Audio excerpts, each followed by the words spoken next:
ॐ श्री गणेशाय नमः। यमाष्टकम्। श्रीनारायण उवाच शक्तिरुदकीर्तनं श्रुत्वा सावित्री यमवक्त्रतः साश्रुनेत्रा सपुलका यमं पुनरुवाच सा। सावित्री उवाच शक्तिरुदकीर्तनं धर्म सकलोद्धारकारणम् श्रोत्रीणां च वक्त्रीणां जन्ममृत्युजराहरम् दानवानां च सिद्धानां तपसां च परं पदम् योगानां चैव वेदानां कीर्तनं सेवनं विभो मुक्तित्वममरत्वं च सर्वसिद्धित्वमेव च। श्रीशक्तिसेवकस्यैव कलां नार्हन्ति षोडशीं भजामि केन विधिना वद वेदविदाम्बरा। शुभकर्म विपाकं च श्रुतं नृणां मनोहरां कर्माशुभ विपाकं च तन्मे व्याख्यातुमर्हसि।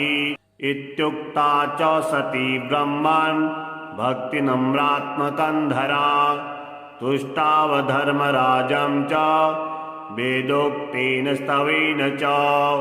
सावित्री उवाच तपसा धर्ममाराध्य पुष्करे भास्करः पुरा धर्मं सूर्यः सुतं प्राप धर्मराजं नमाम्यहम्। समता सर्वभूतेषु यस्य सर्वस्य साक्षिणः अतो यन्नाम समनमिति तं प्रणमाम्यहम्। येनान्तस्य कृतो विश्वे सर्वेषां जीविनां परं कामानुरूपं कालेन तं कृतान्तं नमाम्यहम्।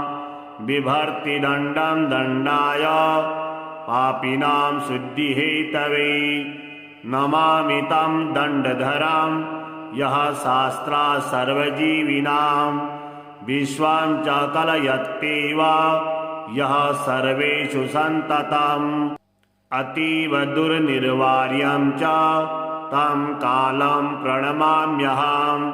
तपस्वी ब्रह्मनिष्ठो यः संयमी संजितेन्द्रियः जीवानां कर्मफलदस्तां यमं प्रणमाम्यहम्।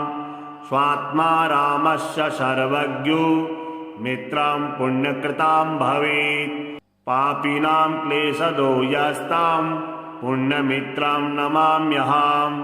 यञ्जन्म ब्रह्मणोऽंशेन ज्वलन्तं ब्रह्मतेजसा यो ध्यायति परं ब्रह्म तमीशां प्रणमाम्यहम्।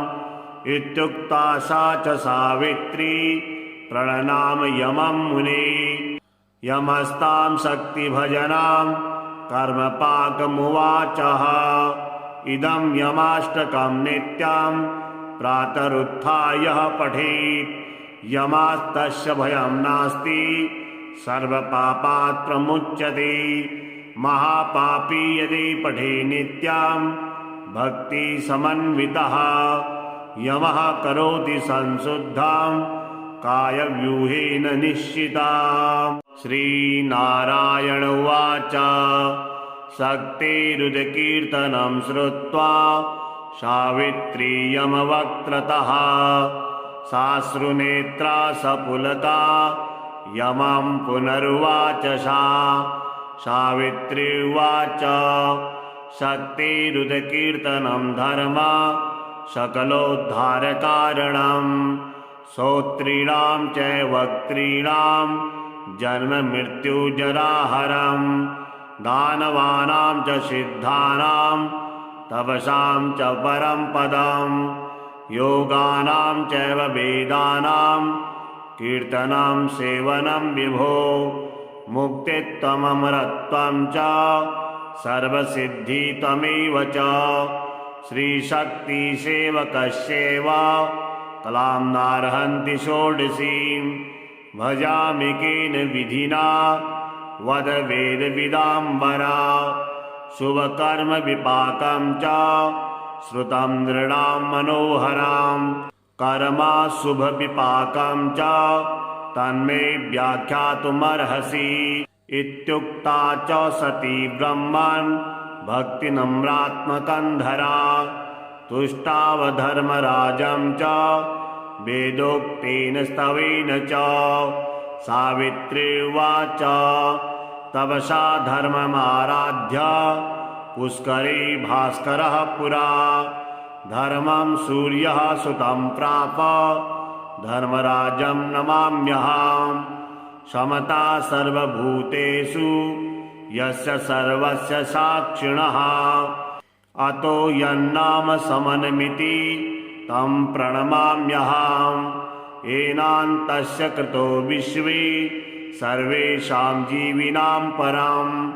कामानुरूपं कालेन तं कृतान्तं नमाम्यहम् बिभर्ति दण्डं दण्डाय पापिनां शुद्धिहेतवे नमामि तं दण्डधरं यः शास्त्रा सर्वजीविनां विश्वां च कलयत्येव यः सर्वेषु सन्ततम् अतीव दुर्निर्वार्यं च तं कालं प्रणमाम्यहम् तपस्वी ब्रह्मनिष्ठो यः संयमी संजितेन्द्रियः जीवानां कर्मफलदस्तां यमं प्रणमाम्यहम् स्वात्मा रामस्य सर्वज्ञो मित्रं पुण्यकृतां भवेत् पापिनां क्लेशदो यस्तां पुण्यमित्रं नमाम्यहम् यञ्जन्म ब्रह्मणोऽंशेन ज्वलन्तं ब्रह्मतेजसा यो ध्यायति परं ब्रह्म तमीशां प्रणमाम्यहम् इत्युक्ता सा च सावित्री प्रणनाम यमं मुने यमस्तां शक्तिभजनां कर्मपाकमुवाचः इदं यमाष्टकं नित्यं प्रातरुत्थाय पठेत् यमास्तस्य भयं नास्ति सर्वपापात् प्रमुच्यते महापापी यदि पठे नित्यं भक्तिसमन्वितः यमः करोति संशुद्धां कायव्यूहेन निश्चिता। श्रीनारायण उवाच शक्तिरुदकीर्तनं श्रुत्वा सावित्री यमवक्त्रतः साश्रुनेत्रा सपुलका यमं पुनरुवाच सा सावित्री उवाच शक्तिरुदकीर्तनं धर्म सकलोद्धारकारणं श्रोत्रीणां च वक्त्रीणां जन्ममृत्युजराहरं दानवानां च सिद्धानां तपसां च परं पदं योगानां चैव वेदानां कीर्तनं सेवनं विभो मुक्तित्वममरत्वं च सर्वसिद्धित्वमेव च श्रीशक्तिसेवकस्यैव कलां नार्हन्ति षोडशीं भजामि केन विधिना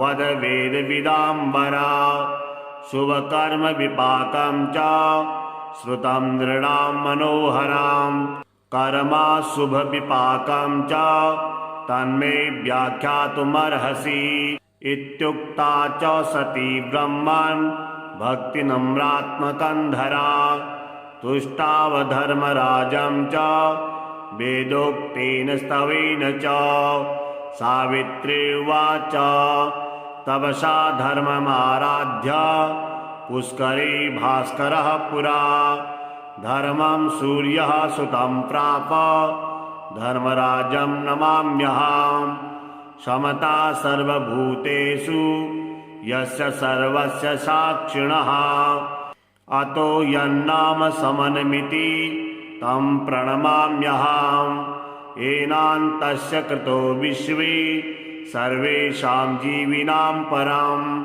कामानुरूपं कालेन तं कृतान्तं नमाम्यहम् बिभर्ति दण्डं दण्डाय पापिनां शुद्धिहेतवे नमामि तं दण्डधरं यः शास्त्रा सर्वजीविनां विश्वां च कलयत्येव यः सर्वेषु सन्ततम् अतीव दुर्निर्वार्यं च तं कालं प्रणमाम्यहं तपस्वी ब्रह्मनिष्ठो यः संयमी संजितेन्द्रियः जीवानां कर्मफलदस्तां यमं प्रणमाम्यहं स्वात्मा रामस्य सर्वज्ञो मित्रं पुण्यकृतां भवेत् पापिनां क्लेशदो यस्तां पुण्यमित्रं नमाम्यहं यञ्जन्म ब्रह्मणोऽंसेन ज्वलन्तं ब्रह्मतेजसा यो ध्यायति परं ब्रह्म तमीशां प्रणमाम्यहम् इत्युक्ता सा च सावित्री प्रणनाम यमं मुने यमस्तां शक्तिभजनां कर्मपाकमुवाचः इदं यमाष्टकं नित्यं प्रातरुत्थाय पठेत् यमास्तस्य भयं नास्ति सर्वपापात् प्रमुच्यते महापापी यदि पठे नित्यं भक्तिसमन्वितः यमः करोति संशुद्धां कायव्यूहेन निश्चिताम् श्रीनारायण उवाच शक्तिरुदकीर्तनं श्रुत्वा सावित्री यमवक्त्रतः साश्रुनेत्रा सपुलका यमं पुनरुवाच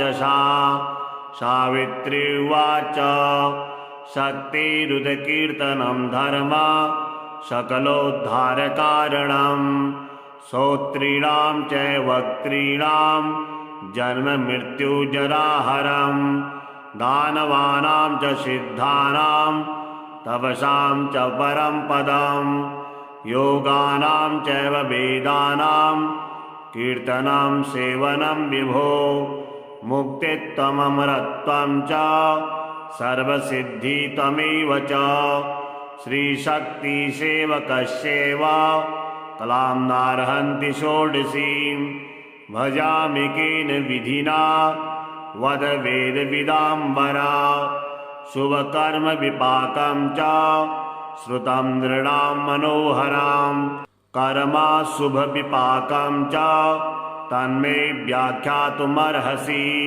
इत्युक्ता च सती ब्रह्मन् भक्तिनम्रात्मकन्धरा तुष्टावधर्मराजं च वेदोक्तेन स्तवेन च सावित्री उवाच तपसा धर्ममाराध्य पुष्करे भास्करः पुरा धर्मं सूर्यः सुतं प्राप धर्मराजं नमाम्यहं समता सर्वभूतेषु यस्य सर्वस्य साक्षिणः अतो यन्नाम समनमिति तं प्रणमाम्यहम् येनान्तस्य कृतो विश्वे सर्वेषां जीविनां परं कामानुरूपं कालेन तं कृतान्तं नमाम्यहम् बिभर्ति दण्डं दण्डाय पापिनां शुद्धिहेतवे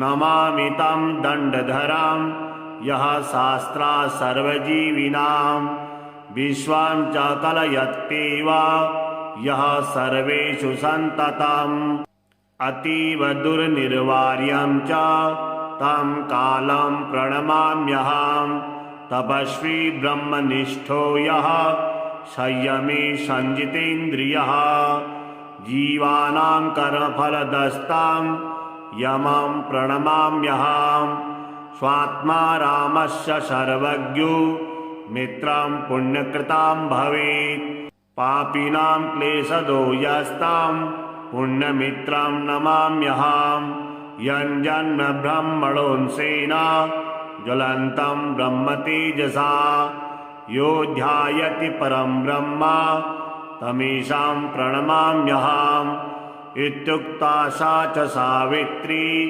प्रणनाम यमं मुने यमस्तां शक्तिभजनां कर्मपाकमुवाचः इदं यमाष्टकं नित्यं प्रातरुत्थाय पठेत् यमास्तस्य भयं नास्ति सर्वपापात् प्रमुच्यते।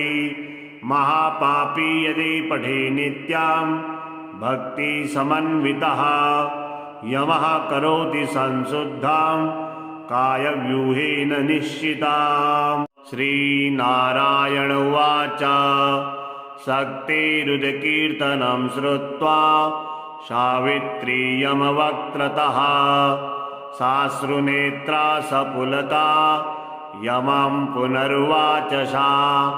सावित्री उवाच शक्तिरुदकीर्तनं धर्म सकलोद्धारकारणं श्रोत्रीणां च वक्त्रीणां जन्ममृत्युजराहरं दानवानां च सिद्धानां तपसां च परं पदं योगानां चैव वेदानां कीर्तनं सेवनं विभो मुक्तित्वममरत्वं च सर्वसिद्धित्वमेव च। श्रीशक्तिसेवकस्यैव कलां नार्हन्ति षोडशीं भजामि केन विधिना वद वेदविदाम्बरा। शुभकर्मविपाकं च श्रुतं नृणां मनोहरां कर्माशुभविपाकं च तन्मे व्याख्यातुमर्हसि। इत्युक्ता च सती ब्रह्मन् भक्तिनम्रात्मकन्धरा तुष्टावधर्मराजं च वेदोक्तेन स्तवेन च। सावित्री उवाच तपसा धर्ममाराध्य पुष्करे भास्करः पुरा धर्मं सूर्यः सुतं प्राप धर्मराजं नमाम्यहम्। समता सर्वभूतेषु यस्य सर्वस्य साक्षिणः अतो यन्नाम समनमिति तं प्रणमाम्यहम्। येनान्तस्य कृतो विश्वे सर्वेषां जीविनां परं कामानुरूपं कालेन तं कृतान्तं नमाम्यहम्। बिभर्ति दण्डं दण्डाय पापिनां शुद्धिहेतवे नमामि तं दण्डधरं यः शास्त्रा सर्वजीविनां विश्वां च कलयत्येव यः सर्वेषु सन्ततम्। अतीव दुर्निर्वार्यं च तं कालं प्रणमाम्यहम्। तपस्वी ब्रह्मनिष्ठो यः संयमी संजितेन्द्रियः जीवानां कर्मफलदस्तां यमं प्रणमाम्यहम्। स्वात्मा रामस्य सर्वज्ञो मित्रं पुण्यकृतां भवेत् पापिनां क्लेशदो यस्तां पुण्यमित्रं नमाम्यहम्।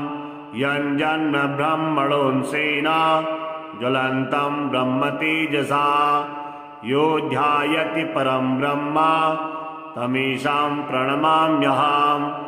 इत्युक्ता सा च सावित्री प्रणनाम यमं मुने। यमस्तां शक्तिभजनां कर्मपाकमुवाचः इदं यमाष्टकं नित्यं प्रातरुत्थाय पठेत् यमास्तस्य भयं नास्ति सर्वपापात् प्रमुच्यते। महापापी यदि पठे नित्यां भक्ति समन्वितः यमः करोति संशुद्धां कायव्यूहेन निश्चिताम्। श्रीनारायण उवाच शक्तिरुदकीर्तनं श्रुत्वा सावित्री यमवक्त्रतः साश्रुनेत्रा सपुलका यमं पुनरुवाच सा। सावित्री उवाच शक्तिरुदकीर्तनं धर्म सकलोद्धारकारणं श्रोत्रीणां च वक्त्रीणां जन्ममृत्युजराहरं दानवानां च सिद्धानां तपसां च परं पदं योगानां चैव वेदानां कीर्तनं सेवनं विभो मुक्तित्वममरत्वं च सर्वसिद्धितमेव च श्रीशक्तिसेवकस्यैव कलां नार्हन्ति षोडशीं भजामि केन विधिना वद वेदविदाम्बरा शुभकर्म विपाकं च श्रुतं नृणां मनोहरां कर्मा शुभविपाकं च तन्मे व्याख्यातुमर्हसि इत्युक्ता च सती ब्रह्मन् भक्तिनम्रात्मकन्धरा तुष्टावधर्मराजं च वेदोक्तेन स्तवेन च सावित्री उवाच तपसा धर्ममाराध्य पुष्करे भास्करः पुरा धर्मं सूर्यः सुतं प्राप धर्मराजं नमाम्यहम् समता सर्वभूतेषु यस्य सर्वस्य साक्षिणः अतो यन्नाम समनमिति तं प्रणमाम्यहम् येनान्तस्य कृतो विश्वे सर्वेषां जीविनां परं कामानुरूपं कालेन तं कृतान्तं नमाम्यहम् बिभर्ति दण्डं दण्डाय पापिनां शुद्धिहेतवे नमामि तं दण्डधरं यः शास्त्रा सर्वजीविनां विश्वां च कलयत्येव यः सर्वेषु सन्ततम् अतीव दुर्निर्वार्यं च तं कालं प्रणमाम्यहम् तपस्वी ब्रह्मनिष्ठो यः संयमे संजितेन्द्रियः जीवानां कर्मफलदस्तां यमं प्रणमाम्यहम् स्वात्मा रामस्य सर्वज्ञो मित्रं पुण्यकृतां भवेत् पापिनां क्लेशदो यस्तां पुण्यमित्रं नमाम्यहम् यञ्जन्म ब्रह्मणोऽंशेन ज्वलन्तं ब्रह्मतेजसा यो ध्यायति परं ब्रह्म तमीशां प्रणमाम्यहम् इत्युक्ता सा च सावित्री प्रणनाम यमं मुने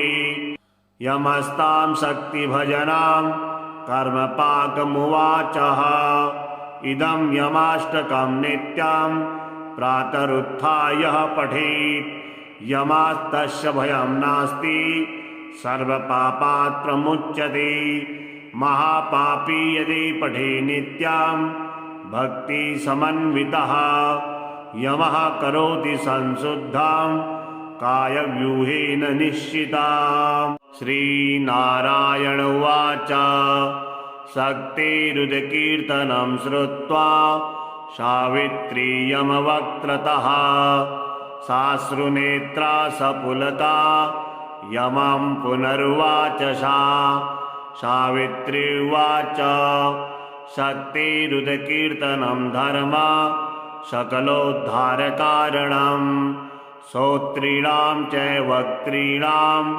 जन्ममृत्युजराहरम् दानवानां च सिद्धानां तपसां च परं पदम् योगानां चैव वेदानां कीर्तनं सेवनं विभो मुक्तित्वममरत्वं च सर्वसिद्धितमेव च श्रीशक्तिसेवकस्यैव कलां नार्हन्ति षोडशीं भजामि केन विधिना वद वेदविदाम्बरा शुभकर्म विपाकं च श्रुतं नृणां मनोहरां कर्मा शुभविपाकं च तन्मे व्याख्यातुमर्हसि इत्युक्ता च सती ब्रह्मन् भक्तिनम्रात्मकन्धरा तुष्टावधर्मराजं च वेदोक्तेन स्तवेन च सावित्री उवाच तपसा धर्ममाराध्य पुष्करे भास्करः पुरा धर्मं सूर्यः सुतं प्राप धर्मराजं नमाम्यहम् समता सर्वभूतेषु यस्य सर्वस्य साक्षिणः अतो यन्नाम समनमिति तं प्रणमाम्यहम् येनान्तस्य कृतो विश्वे सर्वेषां जीविनां परं कामानुरूपं कालेन तं कृतान्तं नमाम्यहं बिभर्ति दण्डं दण्डाय पापिनां शुद्धिहेतवे नमामि तं दण्डधरं यः शास्त्रा सर्वजीविनां विश्वां च कलयत्येव यः सर्वेषु सन्ततम् अतीव दुर्निर्वार्यं च तं कालं प्रणमाम्यहं तपस्वी ब्रह्मनिष्ठो यः संयमी संजितेन्द्रियः जीवानां कर्मफलदस्तां यमं प्रणमाम्यहं स्वात्मा रामस्य सर्वज्ञो मित्रं पुण्यकृतां भवेत् पापिनां क्लेशदो यस्तां पुण्यमित्रं नमाम्यहं यञ्जन्म ब्रह्मणोऽंशेन ज्वलन्तं ब्रह्मतेजसा यो ध्यायति परं ब्रह्म तमीशां प्रणमाम्यहम् इत्युक्ता सा च सावित्री प्रणनाम यमं मुने यमस्तां शक्तिभजनां कर्मपाकमुवाचः इदं यमाष्टकं नित्यं प्रातरुत्थाय पठेत् यमास्तस्य भयं नास्ति सर्वपापात् प्रमुच्यते महापापी यदि पठे नित्यं भक्ति समन्वितः यमः करोति संशुद्धां कायव्यूहेन निश्चिताम् श्रीनारायण उवाच शक्तिरुदकीर्तनं श्रुत्वा सावित्री यमवक्त्रतः साश्रुनेत्रा सपुलका यमं पुनरुवाच सा सावित्री उवाच शक्तिरुदकीर्तनं धर्म सकलोद्धारकारणं श्रोत्रीणां च वक्त्रीणां जन्ममृत्युजराहरं दानवानां च सिद्धानां तपसां च परं पदं योगानां चैव वेदानां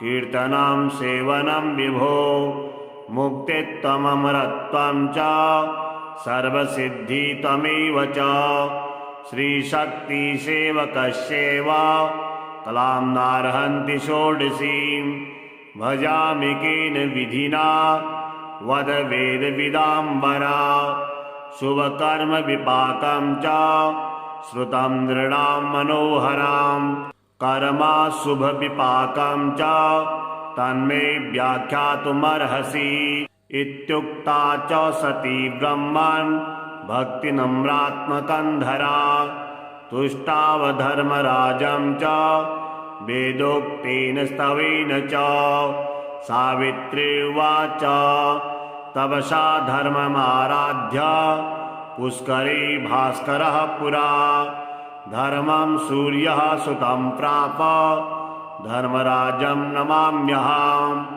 समता सर्वभूतेषु यस्य सर्वस्य साक्षिणः अतो यन्नाम समनमिति तं प्रणमाम्यहं येनान्तस्य कृतो विश्वे सर्वेषां जीविनां परं कामानुरूपं कालेन तं कृतान्तं नमाम्यहं बिभर्ति दण्डं दण्डाय पापिनां शुद्धिहेतवे नमामि तं दण्डधरं यः शास्त्रा सर्वजीविनां विश्वां च कलयत्येव यः सर्वेषु सन्ततम् अतीव दुर्निर्वार्यं च तं कालं प्रणमाम्यहं तपस्वी ब्रह्मनिष्ठो यः संयमी संजितेन्द्रियः जीवानां कर्मफलदस्तां यमं प्रणमाम्यहं स्वात्मा रामस्य सर्वज्ञो मित्रं पुण्यकृतां भवेत् पापिनां क्लेशदो यस्तां पुण्यमित्रं नमाम्यहं यञ्जन्म ब्रह्मणोऽंशेन ज्वलन्तं ब्रह्मतेजसा यो ध्यायति परं ब्रह्म तमीशां प्रणमाम्यहम्। इत्युक्ता सा च सावित्री प्रणनाम यमं मुने। यमस्तां शक्तिभजनां कर्मपाकमुवाचः। इदं यमाष्टकं नित्यं प्रातरुत्थाय पठेत्। यमास्तस्य भयं नास्ति सर्वपापात् प्रमुच्यते। महापापी यदि पठे नित्यं भक्तिसमन्वितः। यमः करोति संशुद्धां कायव्यूहेन निश्चिताम्। श्रीनारायण उवाच। शक्तिरुदकीर्तनं श्रुत्वा सावित्री यमवक्त्रतः साश्रुनेत्रा सपुलका यमं पुनरुवाच सा। सावित्री उवाच। शक्तिरुदकीर्तनं धर्म सकलोद्धारकारणम्। श्रोत्रीणां च वक्त्रीणां जन्ममृत्युजराहरम्।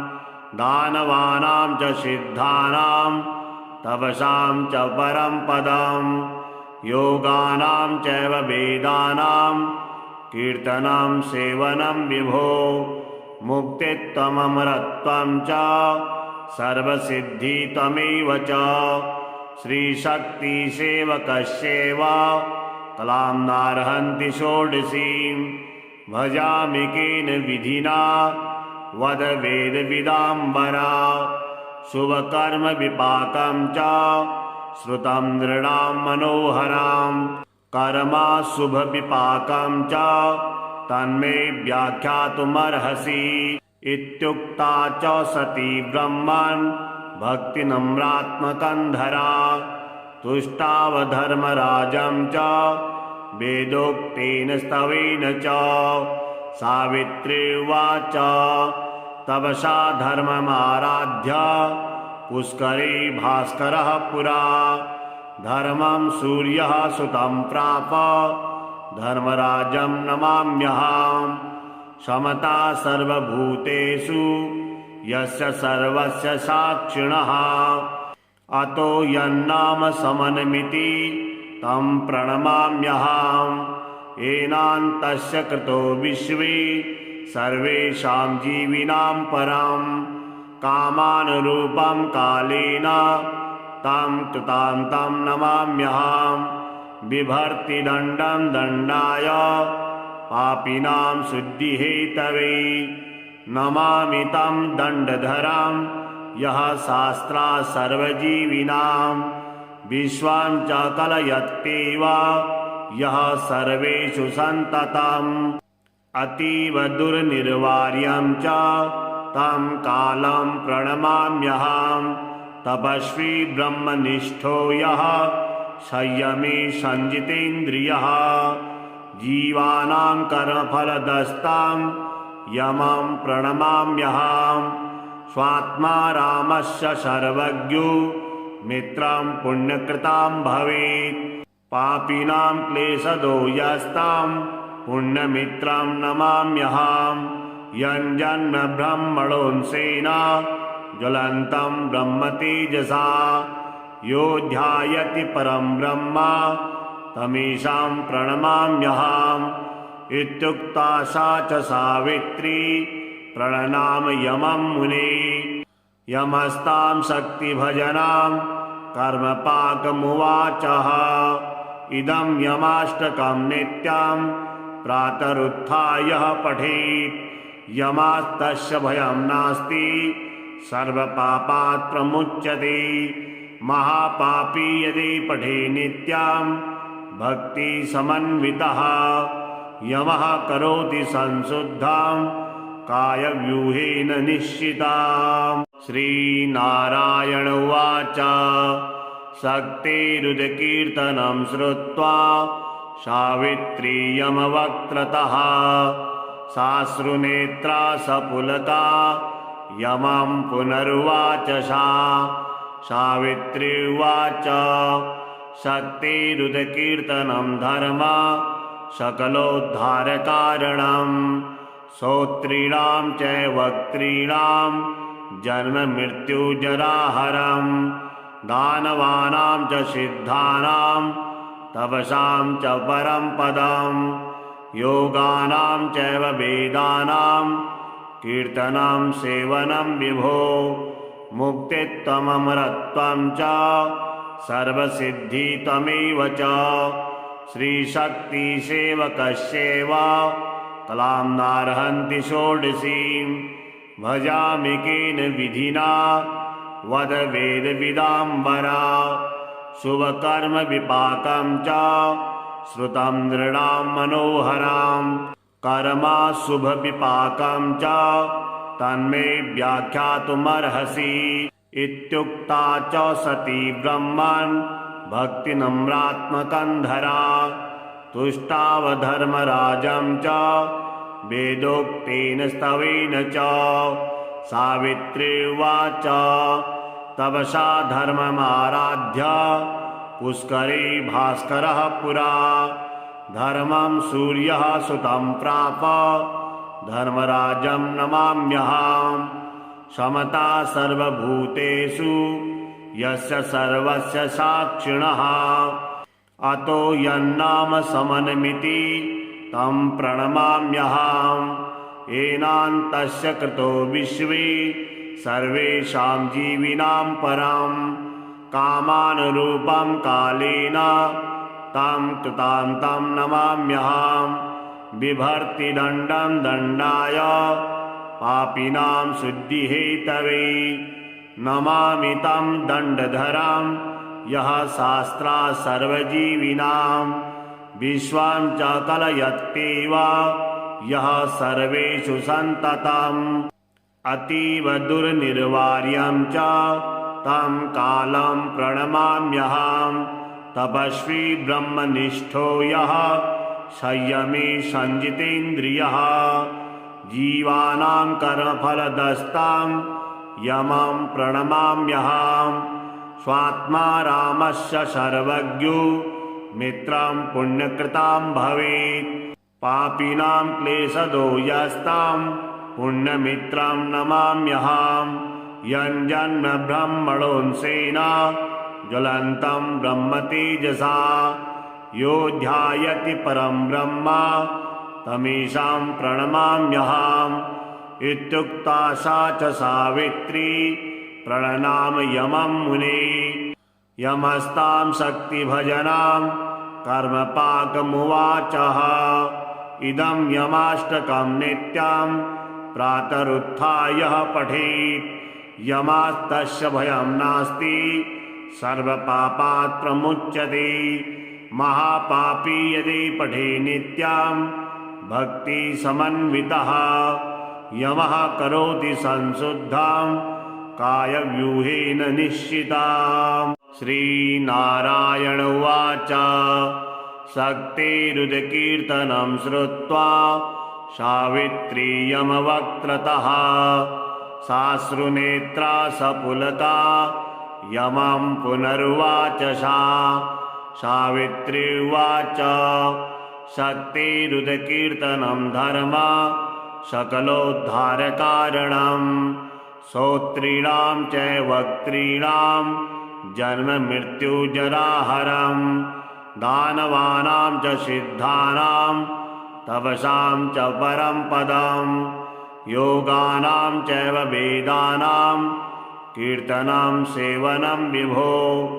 मुक्तित्वममरत्वं च सर्वसिद्धित्वमेव च श्रीशक्तिसेवकस्यैव कलां नार्हन्ति षोडशीं भजामि केन विधिना वद वेदविदाम्बरा शुभकर्म विपाकं च श्रुतं नृणां मनोहरां कर्मा शुभविपाकं च तन्मे व्याख्यातुमर्हसि इत्युक्ता च सती ब्रह्मन् भक्तिनम्रात्मकन्धरा तुष्टावधर्मराजं च वेदोक्तेन स्तवेन च सावित्री उवाच तपसा धर्ममाराध्य पुष्करे भास्करः पुरा धर्मं सूर्यः सुतं प्राप धर्मराजं नमाम्यहम् समता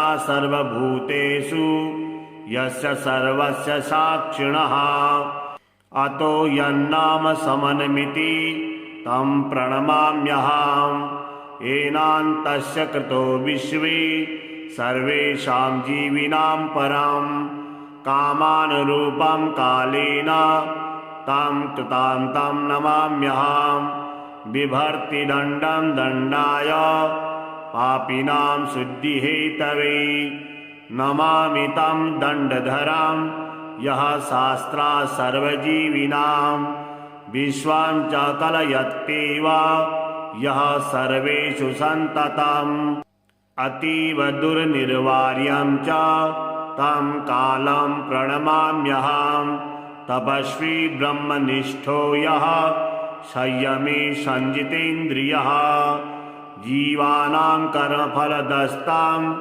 यमं प्रणमाम्यहम् स्वात्मा रामस्य सर्वज्ञो मित्रं पुण्यकृतां भवेत् पापिनां क्लेशदो यस्तां पुण्यमित्रं नमाम्यहम् यञ्जन्म ब्रह्मणोऽंशेन ज्वलन्तं ब्रह्मतेजसा यो ध्यायति परं ब्रह्म तमीशां प्रणमाम्यहम् इत्युक्ता सा च सावित्री प्रणनाम यमं मुने यमस्तां शक्तिभजनां कर्मपाकमुवाचः इदं यमाष्टकं नित्यं प्रातरुत्थाय पठेत् यमास्तस्य भयं नास्ति सर्वपापात् प्रमुच्यते महापापी यदि पठे नित्यं भक्ति समन्वितः यमः करोति संशुद्धां कायव्यूहेन निश्चिताम्।